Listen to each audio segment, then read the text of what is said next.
Good morning, guys. My name is Model. Welcome back to my channel. Today is Thursday. I'm staying at a hotel. Sorry because of the background noise. There are so many tuk-tuks moving around. The restaurant is upstairs, so I had to go and have breakfast. I have a meeting in Mwatate, so after breakfast, I'll come get ready for the meeting. Voi is not a very big town, and nothing much happens in Voi. It's quiet. Yeah, it's not as vibrant and busy as Nairobi. I'm enjoying the weather. It's not so cold. Let's go for breakfast.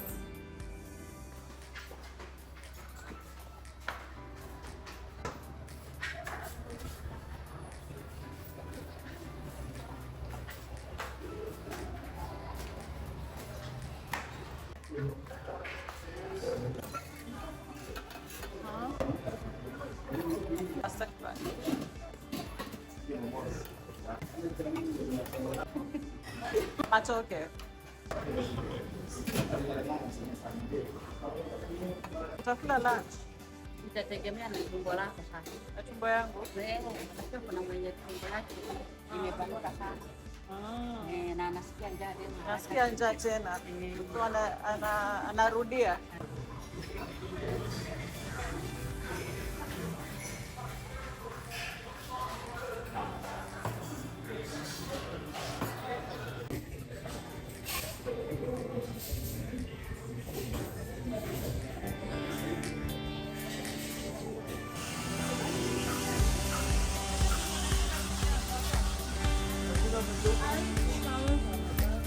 Kwanza yuko around.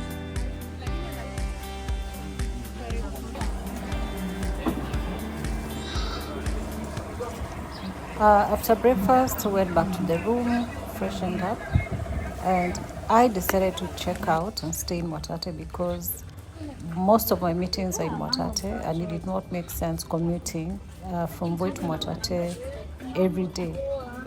Yeah, so the receptionist also advised me to take a shortcut through the market as opposed to going round, which is a longer route. Yeah, so took a shortcut straight to the bus stop, which was really nice. It was also nice to experience the market. I noticed they were very well organized and the place is quite clean. The other thing that I noticed with the place is that it's very, very safe compared to some parts of Nairobi.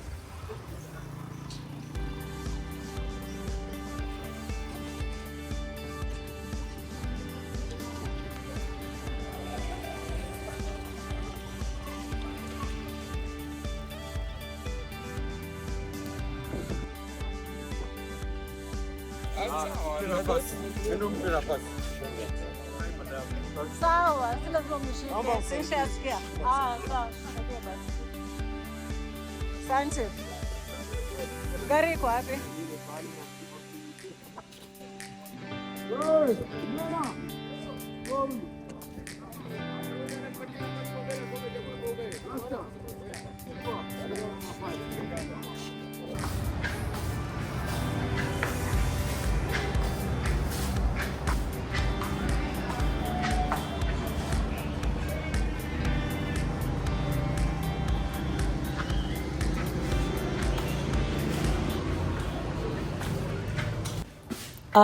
While I was comfortable checking out from the guest house in Voi, I was told that this one in Mwatate is sister to the one in Voi, and they are both managed by a church, and that explains why they have a way of how they do things.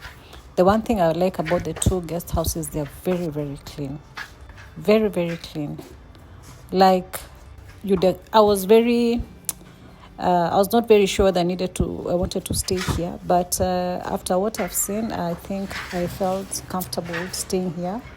Yeah, and they are very good service, and even the restaurant, it's very, very clean. The place is well maintained. Yeah, so I'm glad I made that decision.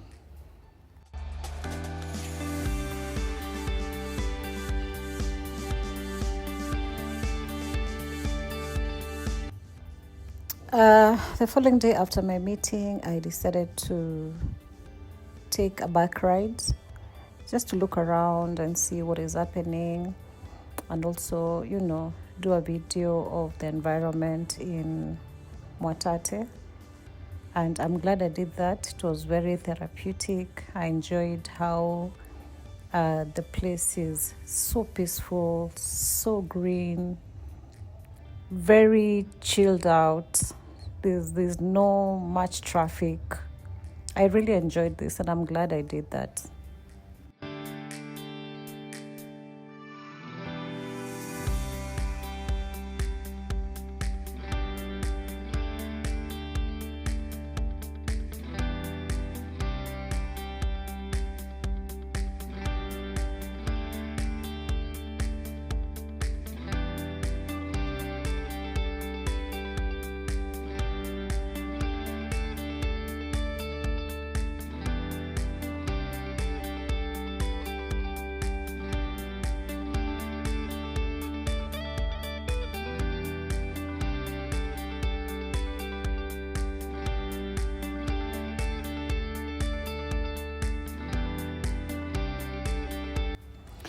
I also got to know that most of the schools are not by the roadside, like off the road.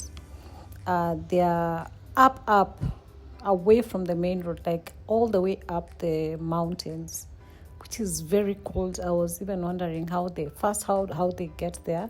I'm told the mode of transport in these places, especially when you're going up the mountain, is like what people mostly use are the bikes. Yeah, because the road sometimes is not very good for cars, unless you have a 4-wheel drive or something like that, or the big buses. Most people prefer taking bikes to go up the mountain, because that's where most schools are, and that's where a majority of boarding schools are located. So you find on this road there are like about 7 boarding schools, all the way till the highest point of the mountain.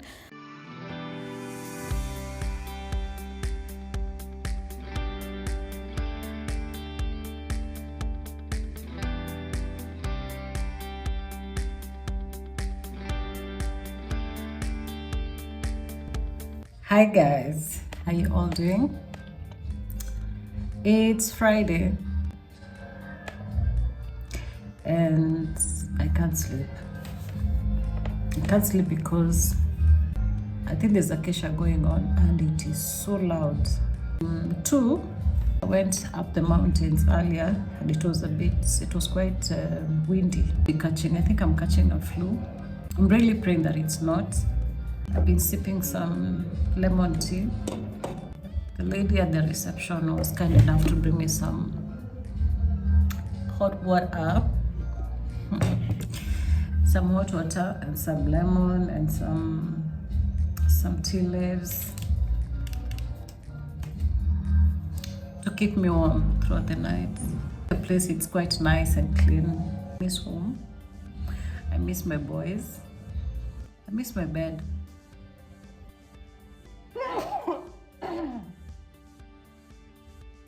Really enjoying the views up the mountain. Hope that the kesha will end soon so that I'm able to get some sleep. I'll take an antihistamine and see whether that will help me.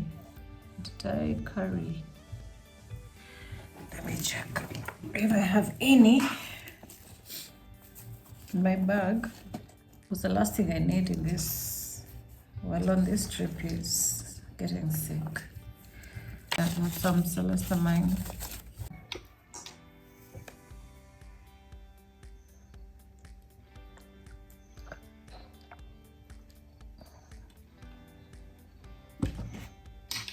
I hope that antihistamine helps me.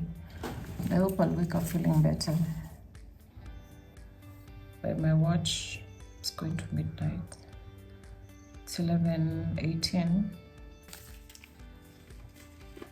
I don't mind keshas, by the way. I just wish the church was a bit not too close to the hotel, so that people are able to get some rest. But I can hear they've stopped singing and playing the instruments, so I hope I'll be able to get some sleep.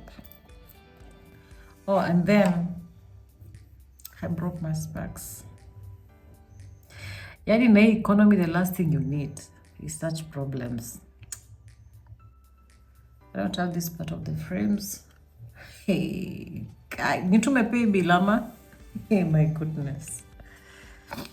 Yeah, clearly I need new specs. I'll talk to you when I see you.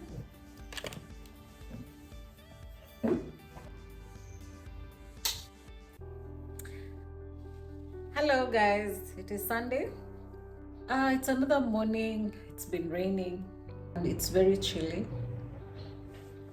I am still here. I'm just come down from having breakfast.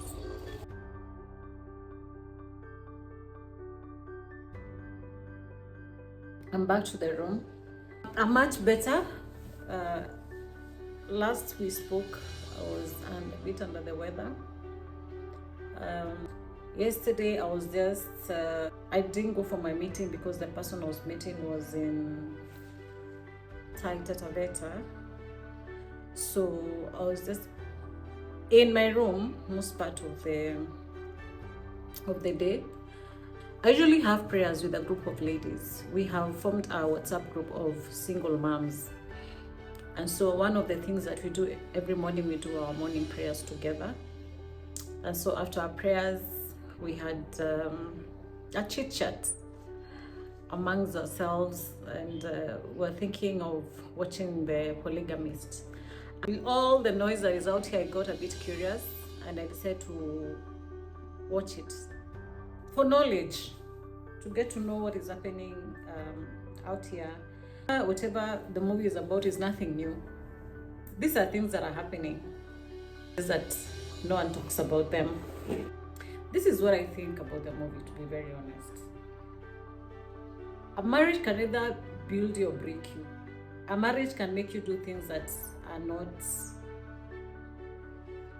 in your nature, are not even in your character. That a marriage can make you be something that you're not. So it is true, whoever you choose to get married to plays a very, very big role in your life. In that series, I really sympathized with Joyce. Truly, she really loved her husband and she was really for marriage. And it takes two to keep a marriage. And it's unfortunate that the husband took her for granted. There are many Joyces out there who stay in marriages that are toxic, that are mentally, physically, financially, spiritually draining. And if the head of the home does not lead his home correctly, it trickles out to the rest of his family members. Married a very beautiful woman who was very focused and who was very family oriented, and eventually she turned out to be somebody that she's not. They had children who were bitter because of what the father was taking them through. This man even had a son who now in the end you are seeing that he had already picked some of the things that the dad was doing. If his mother took a stand to show that whatever their father was doing is not correct, I don't think it would have turned out the way it did. The daughter, at some point she was saying she's still single and does not trust men. And she's also, you can see she's very scared because she's fearful that she'll also turn out to be like the mother. Persevering, being a marriage where your love is taken for granted, you're disrespected, you're infected with diseases, you're stressed the whole time. You have to be there through thick and thin. You have to stand by your vows, despite a man being the way he is. So that also messed up the daughter, yeah, because she wants nothing to do with men. And so it's unfortunate. It's very unfortunate because many will watch that video, many will watch that series and still not learn. This is things that actually happen to most women. And that's why you feel women out here are very triggered by that series. It's because if there's no Matipa, is it Matiba or Matipa? There's the Lindale. If there's no Lindale, there's the AC, the lady from the village. You know, all those women, we have seen ourselves in every of the 4 ladies. We have actually seen ourselves in them. And so before we jump into marriages, we need to be very careful the kind of people we are getting married to. I did not see a very father figure or somebody authoritative over this man. You know, he had a brother who actually undermined and disrespected, making his life stall to hide his lies. And many men were like that, who are like friends, who know their friend is doing wrong, who knows their friend is sleeping around and doing all these things, disrespecting his family. And what they do, they cover up. Yes, I've been triggered. But what is unfortunate, most people will not learn out of that series. It's a continuous repeat pattern. Yeah, enough of polygamists. Okay. Today I'll just be in the room. I think I'll read. My son got me a book. That's what I'll be reading. I'm hoping for the best. So guys, muniombe. Yeah, pray for me. As well, we still have to create opportunities for other people as business people. Yeah, especially single moms. If there's any opportunity that I'll get, my priority will be on single moms because I know the experience. We formed a single moms WhatsApp group to support each other because we have single moms, you know, going through divorces, going through separations, and it's not easy. I wouldn't want somebody else to go through the same thing on their own. If they need any guidance of any form, just know that it is okay that I can call anyone in the group and share what I'm going through. So that's what you're doing right now. Yeah, and I'm happy. That is what is happening. See you the next time I see you guys. Bye-bye.